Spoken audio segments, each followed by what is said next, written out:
हाँ जी। तो कैसे हैं सब लोग? आई होप आप लोग अच्छे होंगे एंड आपके एग्जाम्स की तैयारी अच्छे से चल रही होगी। तो सबसे पहले एक लास्ट लेक्चर जो हमारा इनडायरेक्ट टैक्सेशन के अंदर बचा हुआ था उसमें थोड़ा डिले हुआ है। मुझे पता है बच्चों की बहुत रिक्वेस्ट आए, सर वो लास्ट लेक्चर मिसिंग है। दोस्त, थोड़ा सा मेरा पर्सनल कमिटमेंट और थोड़ा सा मैं ऑफिशियल वर्क में एंगेज हो गया था, थोड़ा ऑक्यूपाई हो गया था, जिस वजह से ये थोड़ा डिले इसमें हुआ है, मुझे माफ़ करिएगा। बट आज हम इसको आज ख़त्म कर देंगे। आज हमारा जो भी बचे हुए टॉपिक्स हैं इंडायरेक्ट टैक्सेशन के अंदर फाइनली ओवर हो जाएगा। ठीक है, तो चलिए स्टार्ट करते हैं अपना टॉपिक। हमने जीएसटी देख लिया था। तो हमारा जो सेकंड इनडायरेक्ट टैक्सेशन जो हमें देखना है वो है कस्टम ड्यूटी, राइट। तो चलिए इसको स्टार्ट करने से पहले मैं आपको कुछ बेसिक समझाता हूँ कस्टम ड्यूटी के बारे में। ठीक है, सो कस्टम ड्यूटी होती क्या है? कस्टम ड्यूटी होती क्या है दोस्त? मान लीजिए आपको कोई गुड्स, मान लीजिए एक सॉरी, थोड़ा सा थोड़ी अच्छी ड्राइंग है मेरी। ये मान लीजिए एक वेयर हाउस है। कहाँ पे है? यूएसए में। ठीक है, और ये हमारा इंडिया का बॉर्डर है। यहाँ पे है हमारा कस्टम का स्टेशन। कस्टम स्टेशन सर मतलब दोस्त जहाँ पे गुड्स आते हैं बाहर से। जब भी बाहर से गुड्स आते हैं या फिर हमको कोई गुड्स बाहर भेजना होता है तो हमको एक कस्टम स्टेशन के थ्रू ही उसको रूट करवाना पड़ता है। ठीक है, उसको बोलते हैं कस्टम स्टेशन। तो ये जो रूट है आपका, चाहे आप कोई गुड्स इंपोर्ट करवाओ, इंपोर्ट मतलब सर, इंपोर्ट मतलब दोस्त बाहर से कोई गुड्स इंडिया में मंगवाओ या इंडिया से कोई गुड्स बाहर भेजो, इसको बोलते हैं एक्सपोर्ट करना। ठीक है, चाहे आप कोई गुड्स बाहर से इंडिया में मंगवाओ या आप कोई गुड्स इंडिया से बाहर भेजो, ठीक है, उसको किसके थ्रू जाना पड़ता है? कस्टम स्टेशन के थ्रू। ठीक है, और जो भी बातें हमारा ये इस फिक्स्ड रूट पे, यही हमारा एक रूट है। ये इस रूट में जो भी बातें होंगी, क्या क्या रिक्वायरमेंट होगी, क्या क्या लॉ एंड प्रोविजंस हमको कंप्लाई करने पड़ेंगे, वो सब बातें कहाँ लिखी हैं? कस्टम एक्ट के अंदर। और इसका ईयर कौन सा है सर? इसका ईयर है 1962।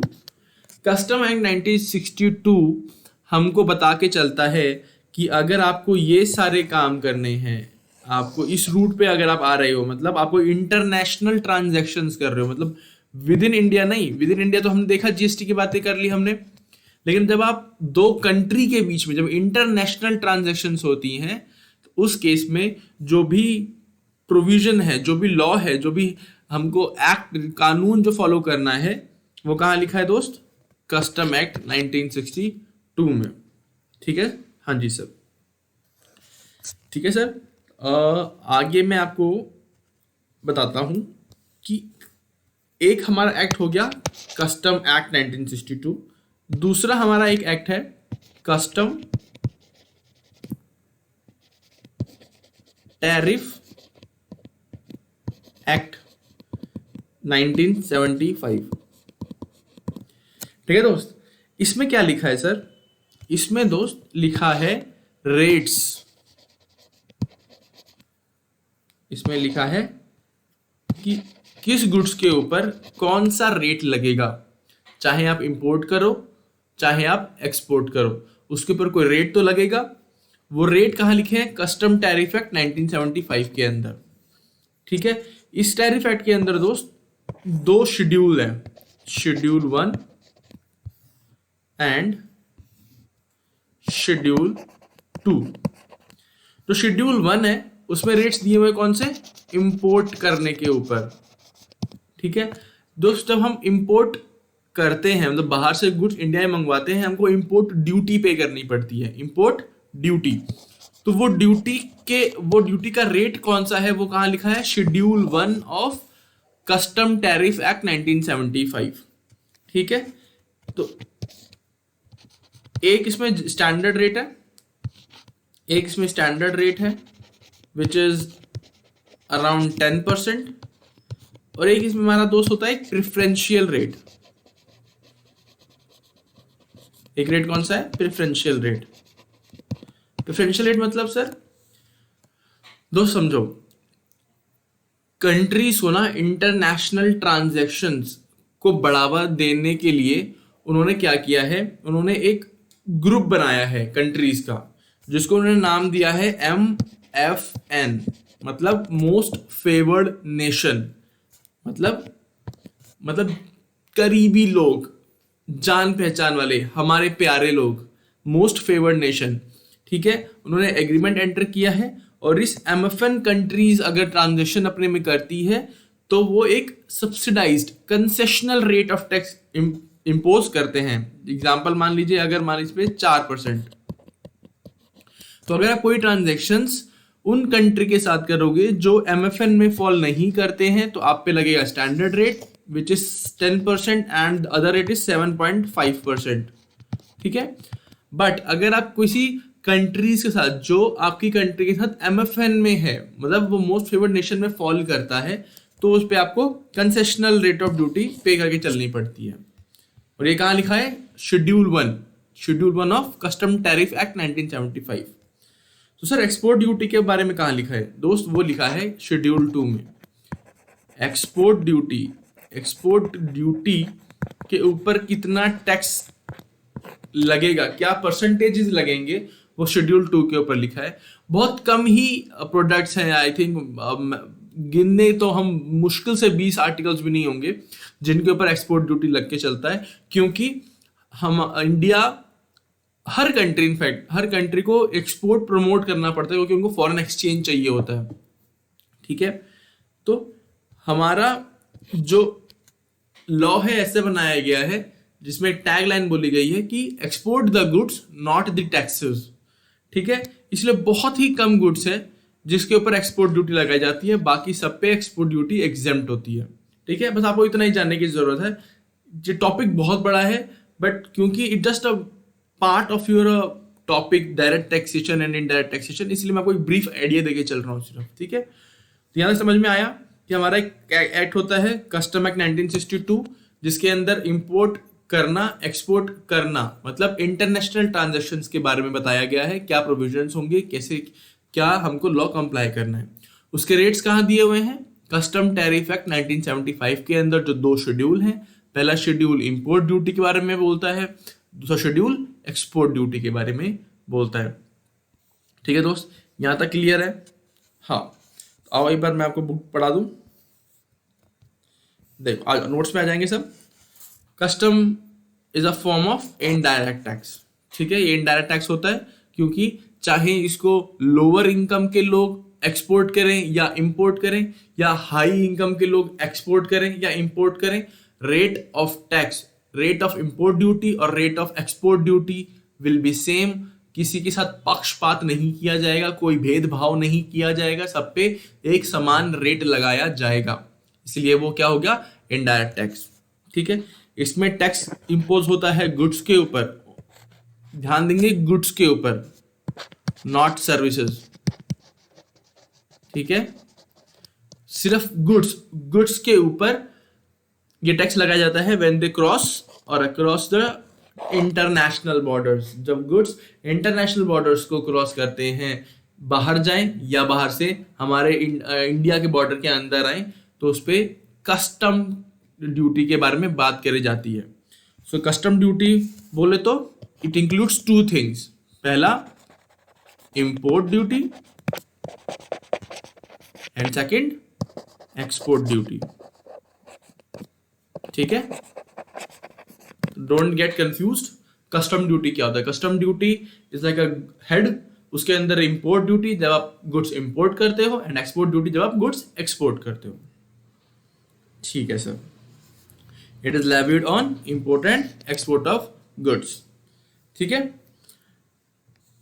And the rate of the custom duty depend करता है गुड्स कहाँ बने हैं और किस चीज के बने हुए हैं, जो हमारा कौन सा एक्ट बताता है? Custom tariff act 1975। ठीक है, इसको गवर्न कौन करता है दोस्त? इसको गवर्न करता है CBIC, central board of indirect taxes and customs. और ये वही बोर्ड है जो जीएसटी को भी गवर्न करता है, एडमिनिस्टर करके चलता है। तो सारे मैटर्स चाहे जीएसटी के हो चाहे कस्टम के हो, वो कौन हैंडल करता है? सीबीआईसी। इंपॉर्टेंट है, पेपर में पूछा जा सकता है। ठीक है, अब आएंगे आगे की तरफ। मैं आपको टाइप्स ऑफ कस्टम ड्यूटी कौन से होते हैं, बीसीडी, जो बेसिक कस्टम ड्यूटी होती है जो हर एक इंपोर्ट और एक्सपोर्ट पे लगाया जाता है, उसको बोलते हैं बीसीडी। कुछ काउंटर वेलिंग ड्यूटीज होती हैं, कुछ एडिशनल कस्टम ड्यूटी होती हैं, कुछ प्रोटेक्टिव ड्यूटी होती है, कुछ एंटी डंपिंग ड्यूटी होती है, और भी 3-4 टाइप्स के ड्यूटीज होते हैं जो कस्टम ड्यूटी के अंदर फॉल करते हैं। ठीक है, तो मैं आपको इस समझा देता हूँ। ठीक है, आप ताकि आपको इसका फंडा समझ में आए कि इतने इतने अलग अलग अलग अलग क्यों ड्यूटीज बनाए गए हैं। ठीक है, मैं आपको रटवाऊंगा कुछ भी नहीं, मैं आपको समझाऊंगा पहले कि बनाए क्यों गए इन चीज़ों को। देखिए, अब एग्जाम्पल लेते हैं। ठीक है, एग्जाम्पल में आएंगे, एग्जाम्पल समझेंगे हम। मान लीजिए ये है यूएसए, ये है इंडिया।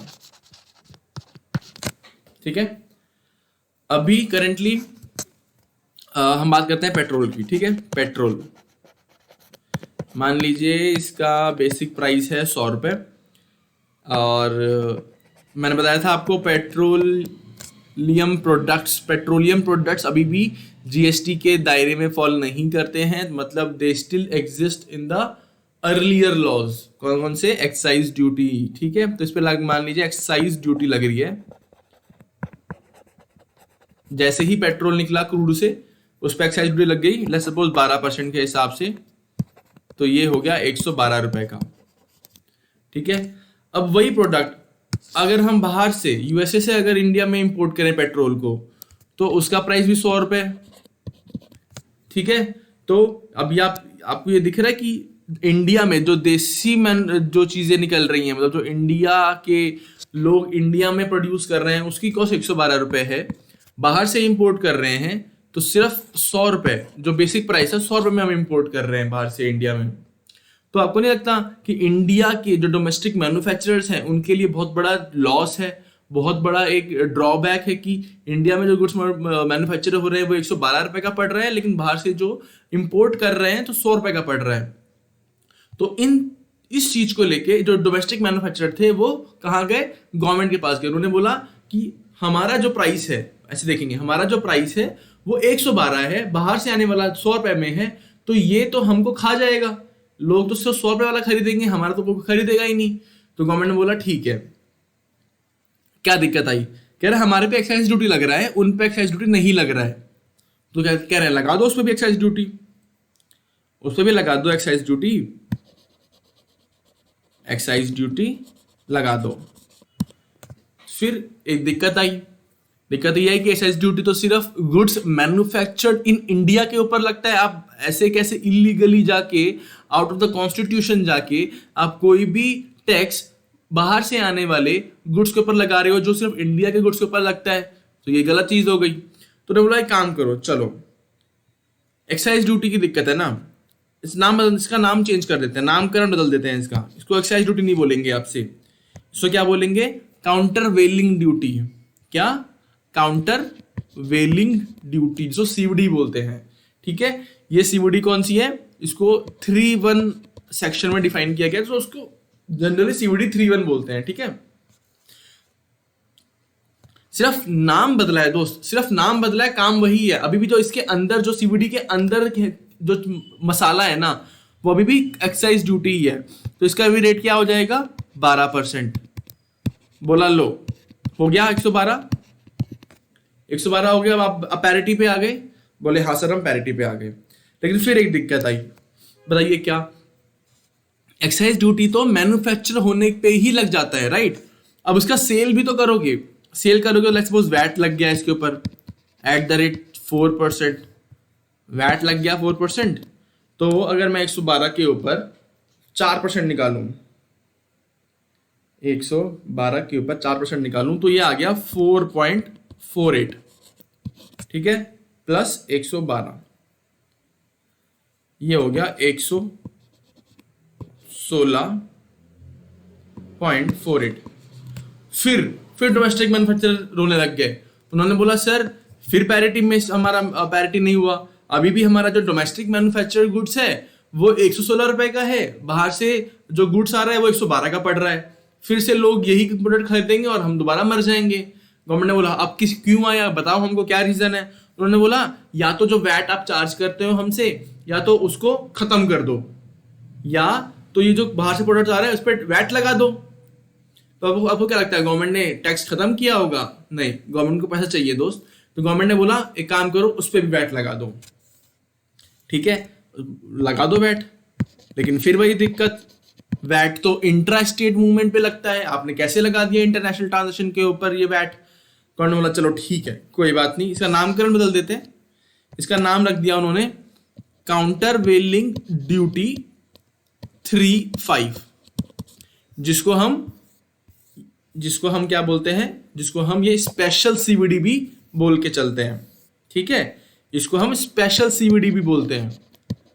तो समझ में आया दोस्त, स्पेशल सीवीडी कुछ नहीं है, मसाला इसके अंदर वैट ही है। ठीक है, तो उसका रेट क्या हो जाएगा 4%। ठीक है, इस पे फिर 4.48 हो गया और ये हो गया 116.48। आप लॉजिक समझ रहे हो?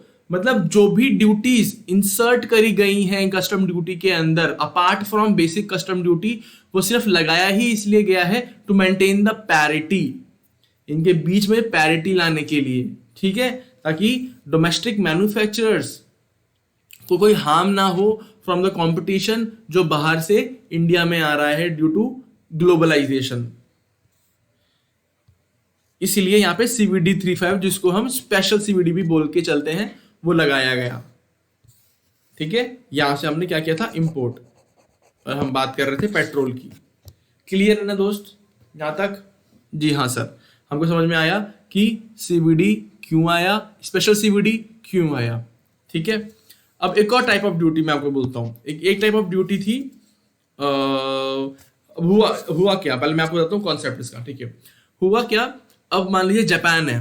ठीक है, जापान ने क्या किया, एक प्रोडक्ट बनाया 100 रुपए का। ठीक है, वहां की गवर्नमेंट ने क्या बोला कि तुम एक्सपोर्ट करो, मैं तुमको सब्सिडी दे रहा हूं, तुम एक्सपोर्ट करो, मैं तुमको सब्सिडी दे रहा हूं। मान लीजिए 100 रुपए का गुड्स था, उन्होंने बोला तुम एक्सपोर्ट करो, मैं तुमको 20 रुपए का सब्सिडी दे रहा हूं। तो अब वो गुड्स इंडिया में 80 रुपए के आने लग गए। लेकिन गुड्स जब 80 में इंडिया में आएंगे तो डोमेस्टिक मैन्युफैक्चरर फिर खतरे में, वो कह रहे हैं सर फिर से वो पैरिटी मेंटेन नहीं हो रही। उन्होंने, वहां के गवर्नमेंट ने क्या किया, वहां के गवर्नमेंट ने सब्सिडी दे दिया अपने ही मैन्युफैक्चरर को कि आप एक्सपोर्ट करो, हमसे सब्सिडी ले लो। तो उनकी कॉस्ट ऑफ गुड्स कम हो गई और वो सस्ते में अपने माल को इंडिया में भेज रहे हैं।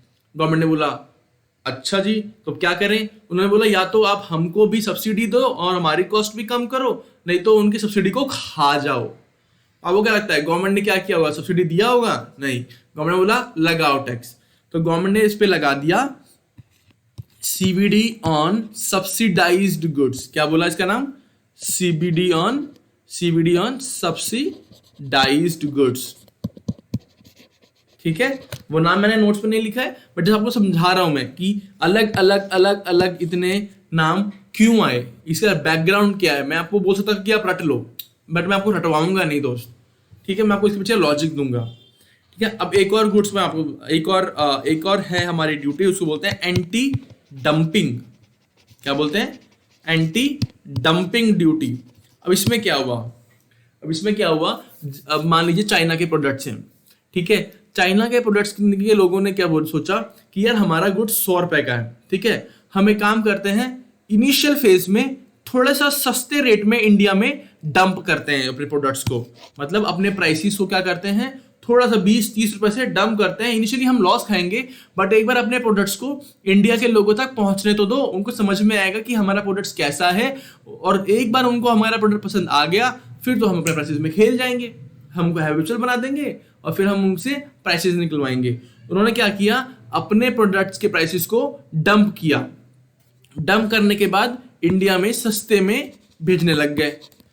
डोमेस्टिक मैन्युफैक्चरर फिर परेशान, गवर्नमेंट के पास फिर गए रोते रोते कि सर अभी तो इन्होंने डंपिंग करने शुरू कर दी प्राइसेस की, ये तो हमारी कॉस्ट इतनी तो हो ही नहीं सकती। जो वो कह रहे हैं 80 रुपए का है, वो तो बनता ही 100 रुपए का है।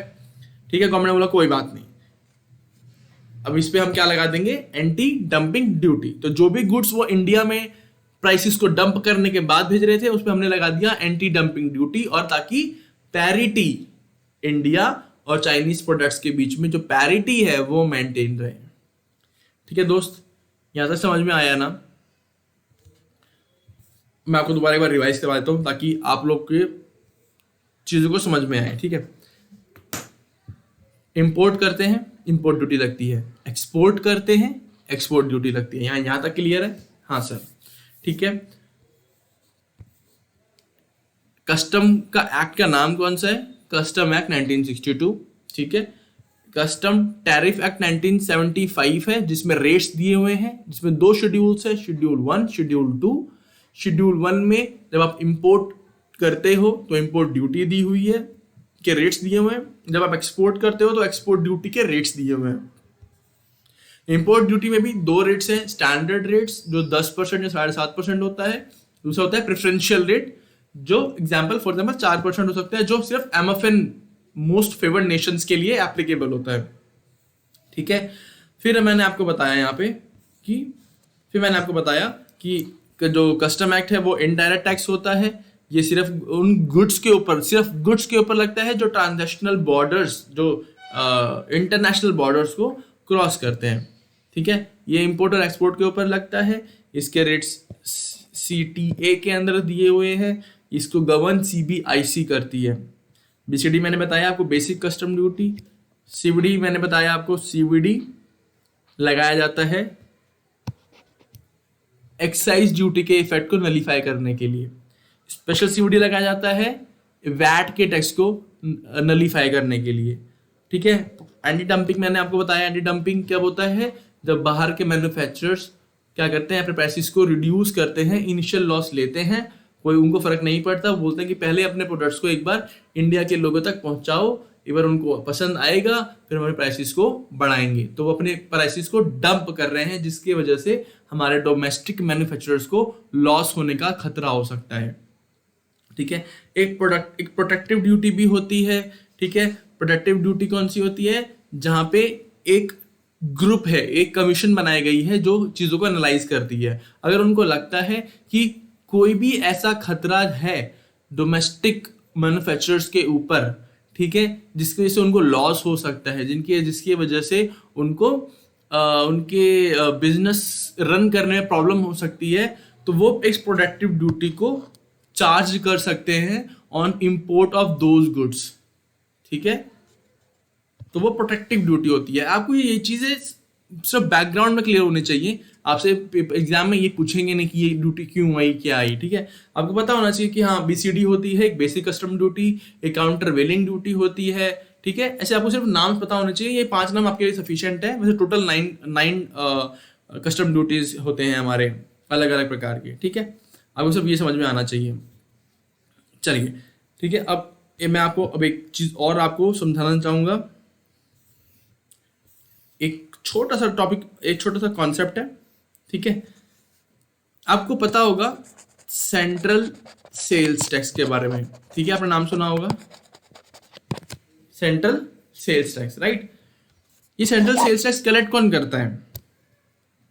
ठीक है, अब आप नाम पढ़ोगे सेंट्रल और आप बोलोगे सेंट्रल गवर्नमेंट, नहीं, ये कलेक्ट करता है दोस्त स्टेट गवर्नमेंट। ठीक है, कॉन्स्टिट्यूशन ने सेल्स टैक्स का कलेक्शन का राइट किसको दिया है? Only to the state government, right? तो सर इसका नाम सेंट्रल क्यों रखा है? फिर सेंट्रल का क्या काम है इसमें? दोस्त देखो, अब मान लो यूपी से ट्रांजैक्शन हुआ, मैं आपको ये जीएसटी से पहले की चीजें समझा रहा हूं। ठीक है, यूपी से मान लीजिए ये गया गुजरात से ट्रांजैक्शन हुई हमारे, या फिर लगा लीजिए हरियाणा से मान लीजिए दिल्ली में। ठीक है, ये हमारे ट्रांजैक्शन हुए।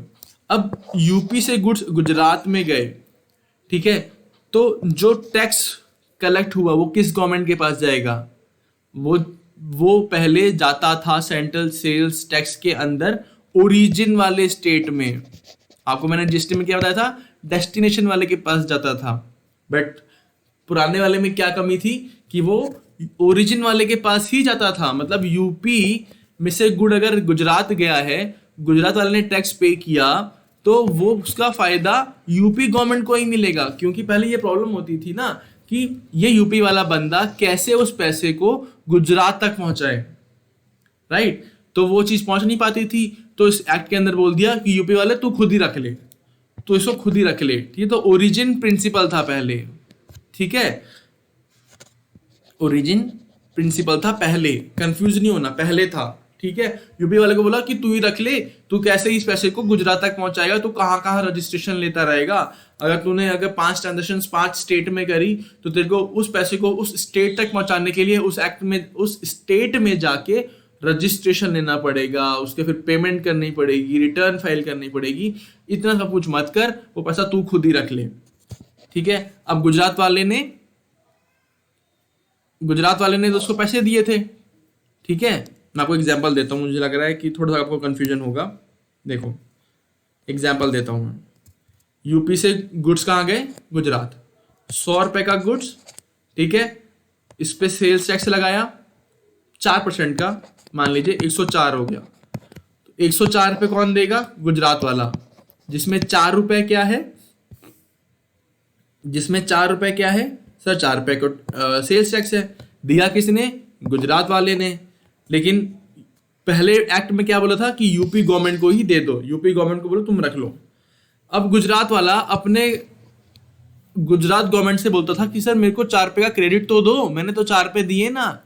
गवर्नमेंट क्या बोलेगी? गुजरात की गवर्नमेंट बोलेगी भाई वो पैसे मेरे पास कहाँ से आए? मेरे पास तो आए ही नहीं वो पैसे, तो मैं तेरे को क्रेडिट कहाँ से दे दूं? वो पैसे तो यूपी के पास ही है, तो यूपी के पास है, तो यूपी वाला अपने स्टेट में उसकी डेवलपमेंट करेगा, अपने स्टेट में उसको काम करवाएगा। मेरे को तो पैसा ही नहीं मिला, तो मैं तेरे को क्रेडिट कहाँ से दे दूं? इसीलिए पुराने सेल्स टैक्स में ये फ्लॉ था, यहाँ पे आईटीसीज का नहीं मिल पाता था। ठीक है, इसका क्रेडिट उस बंदे को नहीं मिल पाता था, जो अब जीएसटी में इसको दूर किया है। मैंने आपको जीएसटी के क्लास में समझाया था कि अब क्या हो गया? डेस्टिनेशन बेस्ड प्रिंसिपल हो गया है, राइट? जिसमें आपको याद होगा मैंने पूरा कॉन्सेप्ट समझाया था। आईजीएसटी लगता था इस ट्रांजेक्शन के ऊपर, फिर वो कैसे सेंट्रल गवर्नमेंट और स्टेट गवर्नमेंट के बीच में डिवाइड होता था, वो मैंने सर आपको समझा रखा है। ठीक है, ये सर आप तो हमको ये बता क्यों रहे हो अभी? हाँ, मैं आपको इसलिए बता रहा हूं। अब मान लीजिए जैसे सेंट्रल सेल्स टैक्स ऐसे लगता था, इसका नाम सेंट्रल इसलिए रखाया गया टू मेंटेन यूनिफॉर्मिटी। अब मान लीजिए अब यूपी वाला ये वाला मोबाइल भेज रहा है गुजरात, ठीक है? यूपी वाले के लिए ये मोबाइल है, लेकिन गुजरात के लिए ये मोबाइल कंप्यूटर है, तो गड़बड़ हो जाएगी ना। इंटरस्टेट ट्रांजेक्शन्स में फिर दिक्कत हो जाएगी। ठीक है, यूपी वाला लगाएगा मोबाइल के हिसाब से रेट, गुजरात वाला बोलेगा कि ये तो मेरे लिए कंप्यूटर है, इस पे तो ये रेट लगना चाहिए। इसलिए टू मेंटेन द यूनिफॉर्मिटी सबके लिए सेम लॉ बनाया गया था सेल्स टैक्स के अंदर। ठीक है, जिसके लिए इसका नाम सेंट्रल बोल दिया गया कि एक लॉ सारे स्टेट के ऊपर लगेगा एक जैसा ही। ठीक है, तो जो चीज यूपी के लिए मोबाइल है वही गुजरात के लिए भी मोबाइल होना चाहिए, टू मेंटेन दिस यूनिफॉर्मिटी। ठीक है, अक्रॉस हमारे सारे स्टेट्स के बीच में एक सेंट्रल सेल्स टैक्स बनाया गया था, इसीलिए इसका नाम सेंट्रल सेल्स टैक्स था। लेकिन इसका पैसा स्टेट गवर्नमेंट के पास ही जाता था। ठीक है, वैसे ही अब कस्टम में आप समझेंगे, कस्टम भी तो मान लीजिए यूएसए के बीच में ट्रांजैक्शन हो रहा है, जर्मनी के बीच में हो रहा है, ऐसे ही इंडिया के साथ हो रहा है, तो इनके बीच में तो यूनिफॉर्मिटी चाहिए ना दोस्त। अगर यूएसए वाला वहां से कंप्यूटर भेज रहा है और जर्मनी वाला बोल रहा है कि ये तो मेरे लिए मोबाइल है, फिर दिक्कत हो गई ना, फिर इंटरनेशनल ट्रांजैक्शन कैसे होगा? तो प्रॉब्लम आ जाएगी। ठीक है, तो इसको गवर्न कौन करता है? दोस्त, इसके लिए गवर्न करता है वर्ल्ड ट्रेड ऑर्गेनाइजेशन। ठीक है, इसको गवर्न करता है वर्ल्ड ट्रेड ऑर्गेनाइजेशन। ठीक है, तो जो कस्टम एक्ट है हमारा, ये एक इंटरनेशनल लॉ है। ठीक है, एक इंटरनेशनल लॉ है, इसलिए आप ध्यान देंगे ये जीएसटी के अंदर सब्ज्यूम नहीं हुआ, जीएसटी के अंदर नहीं मिट गया। इसलिए ये अलग एक्ट है, कस्टम एक्ट, इंटरनेशनल एक्ट है, जिसको गवर्न करता है वर्ल्ड ट्रेड ऑर्गेनाइजेशन। मतलब अगर एक्ट तो इंडिया का ही है, वैसे ही जर्मनी में कोई एक्ट होगा, वैसे ही इंडिया यूएसए के अंदर कोई एक्ट होगा, ठीक है, सबका अपना अपना एक्ट होगा हर कंट्री का, लेकिन जो उसके बेसिक प्रिंसिपल्स हैं, जो इसके रूल्स हैं, वो डब्ल्यूटीओ से गवर्न होते हैं, ठीक है। तो इंडिया के अंदर जो भी हमको जैसे सीवीडी लाना पड़ा, हमको एंटी डंपिंग ड्यूटी लाना पड़ा, तो उसके लिए पहले हमको जस्टिफिकेशन देनी पड़ती है डब्ल्यूटीओ के पास जाके कि ऐसा ऐसा हो रहा है, ये ग्राउंड है, इसलिए हम लगाना चाहते हैं, इसकी परमिशन मिलेगी तभी हम उस टैक्स को लगा पाएंगे। वरना फिर आप सोचिए, मैंने लगाया चाइनीज प्रोडक्ट के ऊपर एंटी डंपिंग ड्यूटी 20% का, चाइनीज बोलेगा तूने 20 लगाया, ले मैं लगा रहा हूँ 40%, ठीक है। फिर मैं बोलूँ तूने 40 लगाया, ले मैंने लगाया 60%, तो बेटा इंटरनेशनल ट्रांजेक्शन हो गई, फिर तो हमने काम कर लिया, इंटरनेशनल ट्रांजेक्शन चल पड़े और फिर तो सारा काम ठप।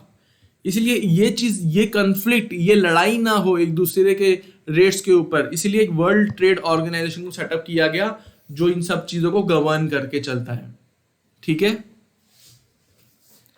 इसीलिए ये एक इंटरनेशनल काइंड ऑफ लॉ है, इंटरनेशनल, जिसके सारे प्रोविजंस वगैरह सब कुछ डब्ल्यूटीओ देख के चलता है,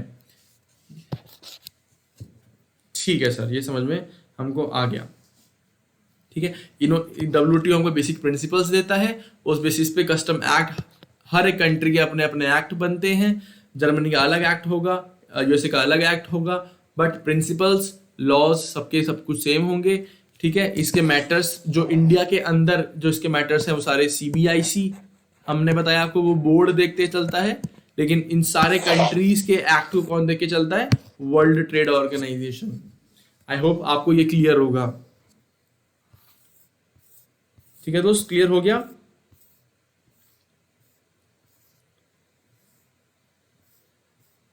ठीक है, कस्टम ड्यूटी दोस्त हमारा यहाँ पे होता है खत्म, आपके लिए इतना सफिशिएंट कस्टम ड्यूटी है, ठीक है। चलिए अब आता है आगे एक्साइज ड्यूटी। तो दोस्त एक्साइज ड्यूटी के फटाफट हम समझते हैं एक्साइज ड्यूटी के बारे में, ठीक है। एक्साइज ड्यूटी, एक्साइज ड्यूटी, ठीक है, इसके लिए कौन सा एक्ट है दोस्त? इसके लिए है सेंट्रल एक्साइज ड्यूटी 1964। ये ये एक्ट है इसका, ठीक है। This is also a indirect tax, right. इसको भी गवर्न कौन करता है? CBIC, central board of indirect tax and customs, ठीक है सर। दोस्त सेंट्रल एक्साइज ड्यूटी ने क्या बोला कि जैसे ही गुड्स मैन्युफैक्चर होगा, जैसे ही गुड्स मैन्युफैक्चर होगा उसके ऊपर आपको एक्साइज ड्यूटी पे करके चलनी है हमको, ठीक है। तो इसके 3 कंडीशंस थे, इस एक्ट को एप्लीकेबल करने के 3 कंडीशंस थे। पहला कि गुड्स होना जरूरी है, ठीक है, ये भी सिर्फ गुड्स पे लगता था, ठीक है, तो गुड्स होना जरूरी है। दूसरा, गुड्स जो भी है वो एक्साइजेबल होना चाहिए। क्या मतलब सर? एक्साइजेबल, लिख लीजिए, मैं आपको बताऊंगा, ठीक है। थर्ड इसमें जो पॉइंट था वो था कि गुड्स मैन्युफैक्चर्ड होना चाहिए इन इंडिया, ठीक है। गुड्स, सॉरी, ठीक है, गुड्स होना चाहिए प्लस गुड्स एक्साइजेबल होना चाहिए और गुड्स इंडिया में मैन्युफैक्चर होना चाहिए। पहले हम समझेंगे गुड्स का क्या मतलब है। गुड्स का मतलब वो चीज जो मूवेबल होती है, ठीक है, प्लस वो मार्केटेबल भी होनी चाहिए as per excise act, central excise act 1964 के हिसाब से गुड्स मूवेबल होना चाहिए, मार्केटेबल होना चाहिए। सेकेंड थिंग, एक्साइजेबल मतलब दोस्त जैसे ही हमने देखा कि कस्टम एक्ट के अंदर एक कस्टम टैरिफ एक्ट था जिसमें रेट्स लिखे हुए थे, वैसे ही एक्साइज एक्ट के अंदर सेंट्रल एक्साइज टैरिफ एक्ट 1985, ये एक्ट इसके अंदर रेट्स लिखे हुए थे गुड्स के, ठीक है, कि इस गुड्स के ऊपर ये टैक्स है, इस गुड्स के ऊपर ये टैक्स का रेट है। तो एक्साइजेबल हम तब बोलते हैं जब जो गुड्स हम मैन्युफैक्चर कर रहे हैं वो इस एक्ट के अंदर उसका नाम लिखा हुआ है, ठीक है। तो अगर मैं मान लीजिए मैं ये पेन बना रहा हूं और ये पेन इस एक्ट के अंदर लिखा हुआ है तो ये मेरा गुड्स एक्साइजेबल हो जाएगा, ठीक है। और ऑब्वियसली गुड्स मैन्युफैक्चर्ड होने चाहिए थे इंडिया के अंदर, इसका गुड्स के सेल होने से कोई लेना देना नहीं था, ठीक है। जैसे ही गुड्स मैन्युफैक्चर हो गया उसके ऊपर एक्साइज ड्यूटी लग जाती थी, ठीक है दोस्त। हाँ जी सर, ठीक है sir.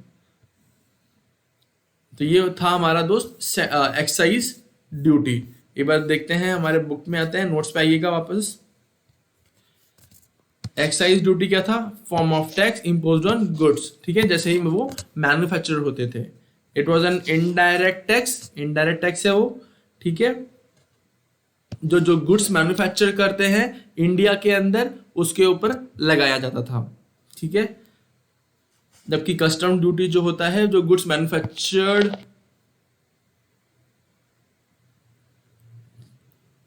Excise duty is opposite of custom duty, ठीक है। And the while the custom duty is levied on those coming from outside of the country, ठीक है।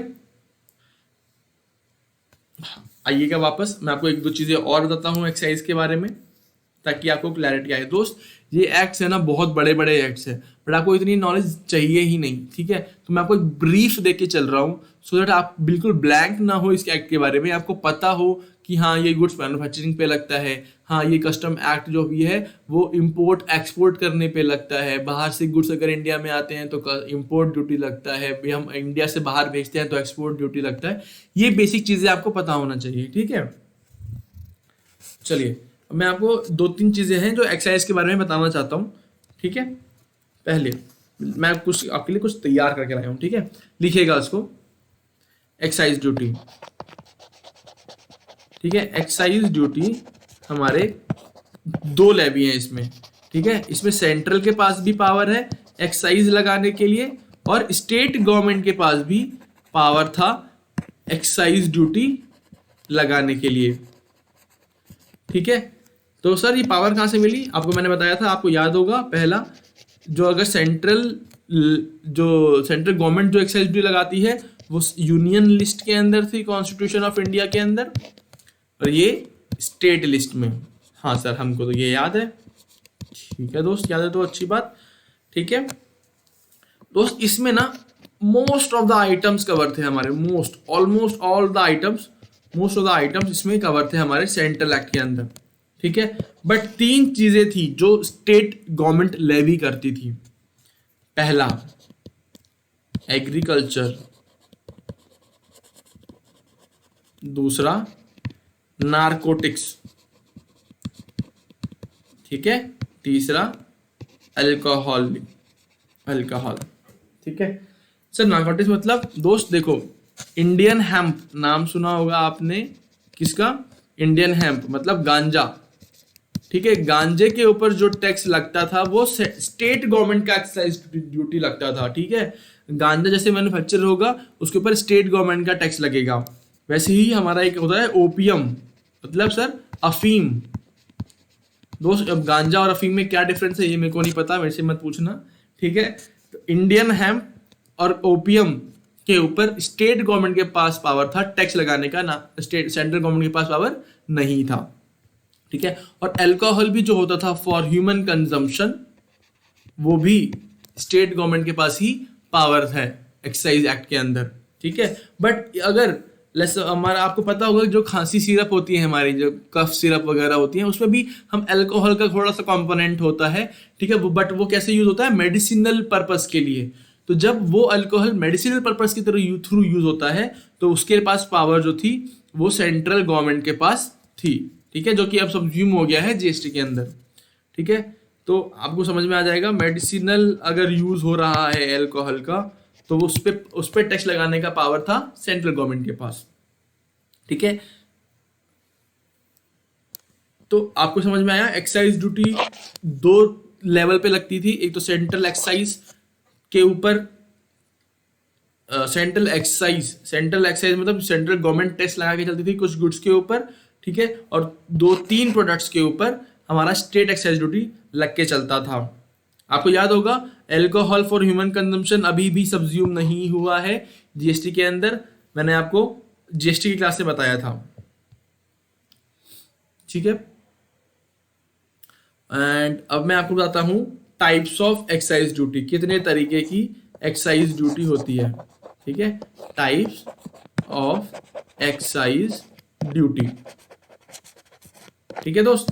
पहला होता है बेसिक एक्साइज ड्यूटी, दूसरी होती है स्पेशल एडिशनल एक्साइज ड्यूटी, और तीसरा होता था एक एनसीसीडी मतलब नेशनल कैलामिटी, मैं लिख देता हूं, नेशनल कैलामिटी कंटिंजेंट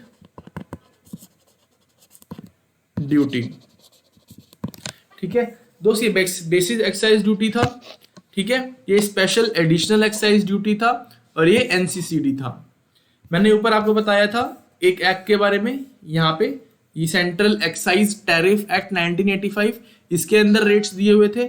इसके अंदर जो फर्स्ट शेड्यूल था ना, फर्स्ट शेड्यूल,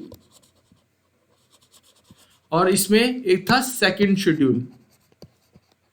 जो फर्स्ट शेड्यूल था इसमें जो रेट दिए हुए थे वो थे जनरली 12.5%, जनरली 12.5% का इसमें टैक्स दिया हुआ था, ठीक है। ये जो रेट था ये बेसिक एक्साइज ड्यूटी का रेट था जो फर्स्ट शेड्यूल में लिखा हुआ था सेंट्रल एक्साइज टैरिफ एक्ट के अंदर।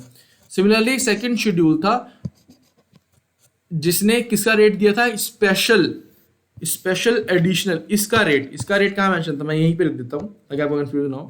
इसका रेट ये कहाँ मेंशन था, सेकंड शेड्यूल, ठीक है, और ये कहाँ था, फर्स्ट शेड्यूल,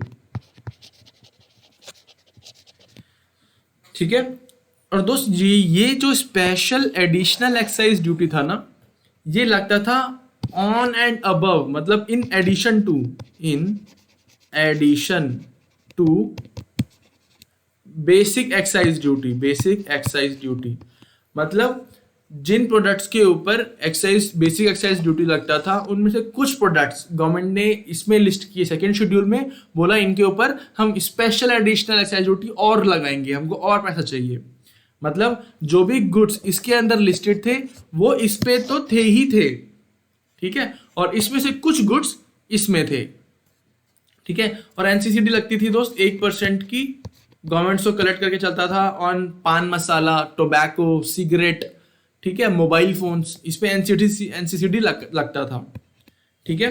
तो ये टाइप्स ऑफ हमारे ड्यूटीज हुआ करते थे, basic excise duty and special additional excise duty. ये कहाँ मेंशन थे, first schedule and second schedule of किसके, सेटा, क्या बोलते हैं, सेटा मतलब दिस, इसका शॉर्ट फॉर्म क्या है दोस्त, सेटा, सेंट्रल एक्साइज टैरिफ एक्ट 1985। ये दोस्त एक बहुत ब्रॉडली मैंने आपको एक ओवरव्यू दिया है क्योंकि आपको ज्यादा डीप समझने की जरूरत नहीं है, ठीक है। आइएगा नोट्स में वापस, ठीक है। ये हमारा एक्साइज ड्यूटी, ठीक है, हमने देखा इसमें कि एक्साइज ड्यूटी हमारा क्या central level excise duty earlier use to be as central excise duty, additional excise duty मैंने आपको बताया, एंड इसमें एक एनसीसीडी भी एक टैक्स हुआ करता था, ठीक है। हाउएवर द जीएसटी के आने के बाद मेजर आइटम्स इसमें कवर हो गई हैं, जो मैंने आपको आइटम्स ऊपर जीएसटी के लेक्चर में बताया था, मैं आपको दिखा देता हूं। हाँ देखो, यहाँ पे ध्यान से देखेंगे दोस्त, देखो, alcohol for human consumption, power to tax remain with state, क्यों, क्योंकि ये स्टेट के एक्साइज ड्यूटी में फॉल करता था। समझ में आया, अब क्लियर हुआ कि स्टेट के पास क्यों पावर है एक्साइज लगाने का, क्योंकि alcohol for human consumption state के पास ही पावर दिया गया है कॉन्स्टिट्यूशन के अंदर। इस पर कभी सेंट्रल एक्साइज टैक्स लगता ही नहीं था, इस पर स्टेट एक्साइज टैक्स लगता था, ठीक है। टोबैको में क्या हुआ है दोस्त, टोबैको के ऊपर एक्साइज ड्यूटी तो लगती ही लगती है, और एक्साइज ड्यूटी कौन सी लगती है इस पे, सेंट्रल वाली, सेंट्रल एक्साइज ड्यूटी लगती है, बट ये जीएसटी के अंदर भी इसको ला दिया गया है। मतलब इस पे सेंट्रल एक्साइज ड्यूटी भी लगती है और जीएसटी भी लगता है आपका टोबैको के ऊपर। जैसे टोबैको आपका सिगरेट्स में जो यूज होता है, ठीक है, सिगरेट की कॉस्ट तो दोस्त 4-5 रुपए की होती है, उस पर टैक्सेस मिला के वो 18-19 रुपए की पड़ती है आपको। मैं पीता नहीं हूँ, बट मैं आपको बता रहा हूँ, क्योंकि भले ही मैंने शादी नहीं करी हो, बट मैंने बारात तो बहुत सारे कर रखे हैं, ठीक है। तो टोबैको प्रोडक्ट्स के ऊपर सेंट्रल और जीएसटी दोनों लगता है, ठीक है। सिमिलरली जो पेट्रोलियम प्रोडक्ट्स हैं हमारे, पेट्रोलियम प्रोडक्ट्स आपको पता ही है, पेट्रोलियम प्रोडक्ट्स अभी भी तक जीएसटी में सब्ज्यूम नहीं हुए हैं, और उसके ऊपर अभी भी एक्साइज ड्यूटी कौन सा, सेंट्रल वाला, प्लस इस पे सीएसटी, वैट, इस पे हमारा एनसीसीडी भी लगता है इस पे, ठीक है। ये भी हमारा इस पे लग के चलता है। तो ये दोस्त, ये हमारी होती है कस्टम एक्ट के बारे में बातें। मैं आपको एक बार नोट्स पे दिखा देता हूँ, ठीक है। यहाँ हमारा ये रहा, अल्कोहल अभी तक जीएसटी के अंदर नहीं आया है, ठीक है। स्टेट लेवी जो होता है अल्कोहल के ऊपर, वो पहले की तरह ही लगता था। 5 पेट्रोलियम प्रोडक्ट्स अभी भी बाहर रखे गए हैं, एक्साइज सॉरी जीएसटी के से बाहर रखे गए हैं, मतलब वो एग्जिस्टिंग जो लॉस थे पहले उसमें अभी भी कवर होके चलते हैं, ठीक है। चलिए अब आगे हमारा आता है वैट। वैट आपको पता ही है, वैट का full form is value added tax. ये हमारा स्टेट लेवल टैक्स हुआ करता था, जो सिर्फ intra state movement of goods के ऊपर लगाया जाता था। मतलब जो सेल स्टेट के अंदर ही शुरू हो रही है और उसी स्टेट में खत्म हो जा रही है, उसके ऊपर लगाया करते थे, ठीक है। एंड ये ज़्यादा इंपॉर्टेंट नहीं है आपके लिए, सिर्फ आपको बेसिक बेसिक पता होना चाहिए, ठीक है। इसमें और क्या लिखा है, एप्लीकेबल टू सम की प्रोडक्ट्स, ठीक है। पेट्रोल के ऊपर लगाया जाता है, डीजल के ऊपर लगाया जाता है, अल्कोहल फॉर ह्यूमन कंजम्पशन के ऊपर लगाया जाता है, मैंने आपको बताया ही है अभी, ठीक है। क्योंकि ये स्टेट लेवल ये होता है, ये चीज़ें अभी तक जीएसटी में कवर नहीं हुई है, ठीक है। बस ज़्यादा चीज़ें आपको इम्पोर्टेंट नहीं है समझने के लिए। वैट लगाया जाता है सेल ऑफ गुड्स के ऊपर, और वो सेलिंग प्राइस के ऊपर कैलकुलेट किया जाता है, ठीक है। चलिए, ये कुछ डिफरेंसेस हैं दोस्त, ये आप पढ़ सकते हो, ज़्यादा कोई इंपॉर्टेंट नहीं है। सर्विस टैक्स है, सर्विस टैक्स पूरा का पूरा किस में चला गया, जीएसटी के अंदर सब्ज्यूम हो गया, ठीक है। अब कोई भी एक भी सर्विसेज ऐसी नहीं है जो जीएसटी में फॉल नहीं करी गई हो, ठीक है। All services have been included in GST, ठीक है। ये भी इनडायरेक्ट टैक्स हुआ करता था, ये जीएसटी का रोल आउट होने के बाद ये बिल्कुल अबॉलिश हो गया है और ये खत्म हो चुका है, this does not exist anymore. एक मैंने इंपॉर्टेंट मुद्दा जो इस फाइनेंस एक्ट के अंदर जो निकला था, AIDC, agriculture infrastructure and development cess, इसका भी मैंने इसमें इंकॉर्पोरेट कर लिया है, ठीक है। वो मैं आपको बताना चाहता हूँ, हो सकता है इस पे क्वेश्चंस पूछे भी या ना भी पूछे, बट दोस्त मैं अपने तरफ से जो मेरे को लगता है कि हाँ इंपॉर्टेंट है, आपको एक बार आइडिया दे देना चाहिए, ठीक है। मैं जब आपको यहाँ पे आइडिया दे रहा हूँ कि ये एक्ट में इसमें क्या लिखा गया है, इसका बेसिक फंडा क्या है, किसके ऊपर लगाया जाता है, ठीक है। जब आप एक सुनो, एक बार ढंग से आप सुनोगे ना इसको, तो वो आपकी चीज़ अंदर रिटेन हो जाएगी, ठीक है। तो हो सकता है पेपर में जब क्वेश्चन आए आपको वो क्लिक कर जाए कि हाँ ये सर ने बताया था। तो मैं चाहता नहीं हूँ कि एक भी ऐसा कोई क्वेश्चन आए जो आप अटेम्प्ट ना कर सको, जो आपको लगे कि यार बिल्कुल ही मेरे लिए ब्लैंक है, ठीक है। तो आपको इसलिए मैं हर एक पॉसिबल चीज़ अपने तरफ से जो मेरे को ठीक लग रही है मैं आपको दे रहा हूँ। बच्चे बोलते हैं कि सर ये तो आपने एक्स्ट्रा पढ़ा दिया, ये आपने सीए के लेवल का पढ़ा दिया। दोस्त अगर आपको लगता है कि सीए के लेवल का है तो वो आप छोड़ दो, ठीक है, आप छोड़ दो, उसका रिस्क अगर जो भी होगा फिर आप मेरे को बाद में मत बोलना कि सर आपने पढ़ाया ही नहीं था, वो आप डिसाइड कर लो।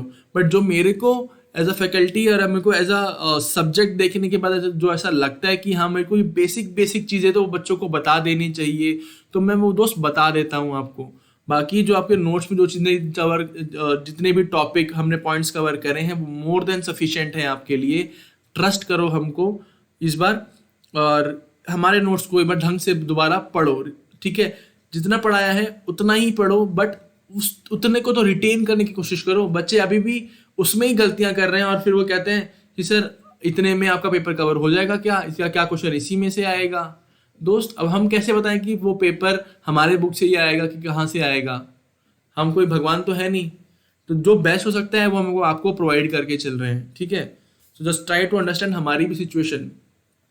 तो ये एक टॉपिक मैंने इसमें AIDC का इंक्लूड किया है, ठीक है। ये इस बार के यूनियन बजट जो 2021 फर्स्ट फेब को आया था, उसमें सीतारमन जी जो है हमारे यूनियन फाइनेंस मिनिस्टर हैं, उन्होंने एग्रीकल्चर के डेवलपमेंट के लिए उन्होंने बोला कि हम एक सेस लगाएंगे। मैंने आपको बताया था सेस क्या होता है। सेस होता है जहाँ पे हमको एक सर्टेन अमाउंट, स्पेसिफिक अमाउंट, एक स्पेसिफिक पर्पस के लिए जब हम अनमार्क करते हैं, अनमार्क मतलब एकत्रित करते हैं अलग से, ठीक है, उसको नाम लिखते हैं कि हाँ ये हम सिर्फ एग्रीकल्चर इंफ्रास्ट्रक्चर एंड डेवलपमेंट के ऊपर ही लगाएंगे, ठीक है, उसको बोलते हैं सेस, ठीक है। तो ये सेस गवर्नमेंट ने लगाया और उन्होंने कुछ प्रोडक्ट्स के इंपोर्ट के ऊपर लगाया, ठीक है, जैसे कि पेट्रोल के ऊपर लगाया, डीजल के ऊपर लगाया और बाकी प्रोडक्ट्स है जैसे कि अल्कोहलिक बेवरेजेस हो गए, गोल्ड बार्स हो, सिल्वर बार्स हो गए, क्रूड पाम ऑयल हो गया, सोयाबीन ऑयल हो गया, पीस हो गए, काबुली चना, एप्पल। अब एप्पल को लेके बहुत हुआ था कि सर क्या एप्पल अब महंगे हो, मतलब एप्पल में क्या फ़र्क पड़ेगा, क्या इम्पैक्ट पड़ेगा, जिसके ऊपर लतीफ़ सर ने भी आपके लिए एक वीडियो बनाई थी, ठीक है। तो इनके ऊपर जब ये इंपोर्ट होंगे बाहर से इंडिया के अंदर तो इनके ऊपर ये सेस लगाया जाएगा, ठीक है। बट गवर्नमेंट ने ये भी बोला कि जो इसके जो बेसिक कस्टम ड्यूटी होता था ना, वो हम उसको रिड्यूस भी करेंगे और उसको रिड्यूस करेंगे और ये सेस लगाएंगे, जिसकी वजह से जो इस सेस का इम्पैक्ट है कस्टमर के ऊपर वो कुछ नहीं पड़ेगा, ठीक है। मतलब समझ लीजिए, फॉर एग्जाम्पल समझ लीजिए, मैं आपको सुनाता हूँ। मान लीजिए 100 रुपये का पहले अगर हम बाहर से प्रोडक्ट इंपोर्ट करते थे, उसके ऊपर 10 रुपये लगता था BCD, तो ये 110 क्या होता था।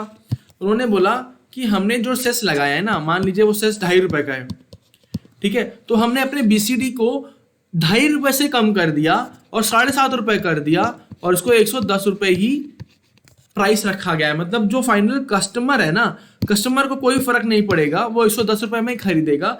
बस हमने अपने रेवेन्यू में से ही कुछ रेवेन्यू को एग्रीकल्चर डेवलपमेंट के लिए अलग से रखना चाहा है, ये हमारा इंटेंशन है, ठीक है। सिमिलरली ये जो सेस है वो पेट्रोल के ऊपर 2.5 रुपये पर लीटर के हिसाब से लगाया जाएगा, डीजल के ऊपर 4 रुपये पर लीटर के हिसाब से लगाया जाएगा। लेकिन गवर्नमेंट ने फिर यहाँ पे बोला कि ये जो पेट्रोल के प्राइसेस और डीजल के प्राइस पे कोई भी फर्क नहीं पड़ेगा, क्योंकि हम इक्वल रिडक्शन करेंगे एक्साइज ड्यूटी।